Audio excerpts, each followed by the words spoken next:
David Bahnsen with me for this hour. We're getting a bounce from the extension. I got that. But these on-again, off-again tariffs, they create uncertainty. What happens if some of these tariffs are reinstated? Well, they're not going to be, because the president has now shown over and over again he has no tolerance for market volatility. He doesn't want to put us into recession. And there's been about 4 different major incidents, since April 9th, the week after Liberation Day, at which he sort of waved the white flag here. That's all good if what he's doing is buying time to try to get better deals. But people keep talking about this, about the market, what it's doing to the stock market or financial market volatility. I just want to point out what it's doing to small business. Durable goods orders this morning came in, collapsed in April. People are not spending money on big capital projects because of this uncertainty you're talking about. But you're convinced the president will support the market, put a floor under the market? He clearly has. It's just the most indisputable thing I can say. That floor ended up being lower than people expected. I mean, the S&P at one point dropped 20% before he waved the white flag. But what will investors say if he doesn't get a good deal at the end of all these pauses? Nobody cares about getting a good deal, because a lot of these countries, the deals were fine to begin with. It's about China, and it's about getting a headline deal, like that UK deal a couple weeks ago. There wasn't anything major in it, but it was a deal. They want to announce some deals. Japan, India, South Korea. Some of these countries, we have higher tariffs on them than they do on us. So it's not about getting a substantively big deal, except for China. That's the huge one. That's our big trading partner. Now, we are told, sources tell us, that a deal with India, South Korea, Japan is imminent. If that happens, if there's an announcement, the market goes up again? I believe the market's already priced in that we're going to get deals with all those countries. Okay, so this is it. Well, there's a lot of other things that drive the market besides the president's tweeting about trade deals. So there's other issues going on: earnings, valuation, geopolitics, Russia, Ukraine. Oh, that stuff. So you got plenty to talk about on your show for weeks to come, I promise. Oh, that's wonderful. David, you're with me for the hour, so stay right there. Did you know that former Vice President Kamala Harris went after Trump's policies? She was at an event in Australia this weekend, and she compared Trump's actions in office to the isolationist policies of the 1930s. When you reference the 1930s, that's another way of calling Donald Trump and his supporters Nazis. I'm with you. You're going to push back? Yeah, I'm going to push back, because that may be an element of what she was saying. But another element is Smoot-Hawley.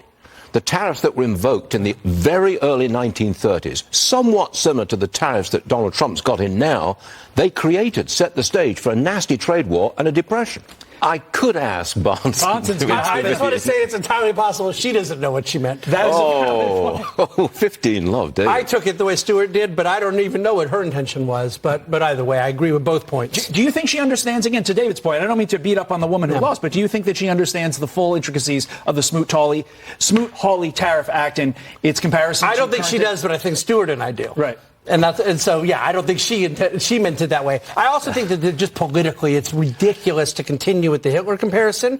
If I wanted to make the geopolitical point, what I would have just said is isolationism is a bad idea, and sometimes this administration is talking that way. To go to 1930, she's bringing in the Hitler comparison, which seems to really mess up her own point. I agree. That's an interesting, vigorous discussion first thing on a Tuesday morning, but it was good. Welcome back from vacation, everybody. Here we go. I was going to say, I don't understand why they didn't move to higher taxes on the very, very wealthy.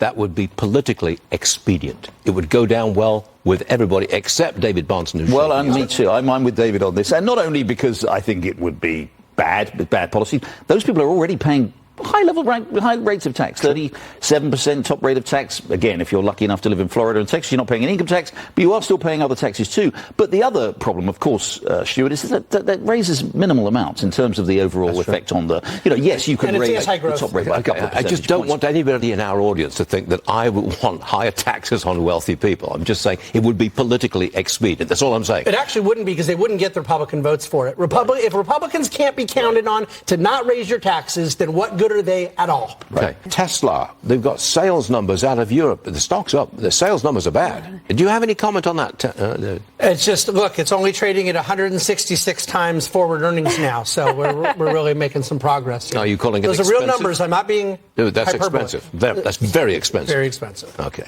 Trump media, they're raising cash to spend on cryptos. All right. How much are they raising? Yep. So we're getting a press release just crossing the wire, and they're saying about $2.5 billion, $1.5 through equity, $1 billion through convertible debt. Stop shaking your head. May I please? Yes? Negative 51 times PE. because it does about a couple $1 million of revenue and is trading at billions of dollar valuation. They want to buy Bitcoin now, like this MicroStrategy company just buys a lot of Bitcoin. This convertible debt, they got to pay the interest on. This is just awful, awful. David's with us, bringing his famous dividend picks. You've done this one before. Lionel Basel. So LyondellBasell is yielding over 9%. And I don't like coming on with my high dividend picks because I know you get so excited about those. And I want to constantly remind you we want dividend growth. But this one now has gotten hit the most from the trade war.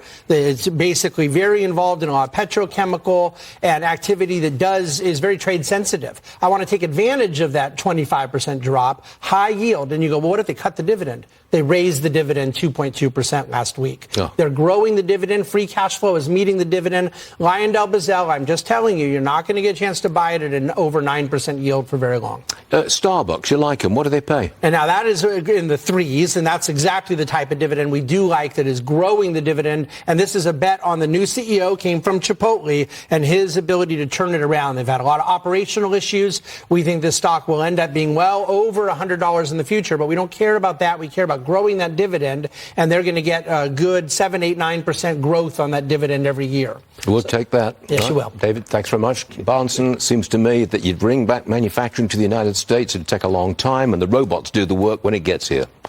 Well, that's certainly true. It sounds to me like the president has been listening to things I've said on your show, or he's reading my commentary because I agree with him, what he said there completely. We can bring certain things back that are critical for national security, our own critical infrastructure, and our high-paying jobs that people want to have. We are not going to manufacture T-shirts in America because they can do it cheaper in Vietnam. There will be a comparative advantage that is pro-growth for our country. The president was acknowledging that. My only frustration is many of us have been saying this for quite some time. Got it. All right, David, I want to say thanks very much for sticking around for the hour. Always good to have you with us. Yes, sir.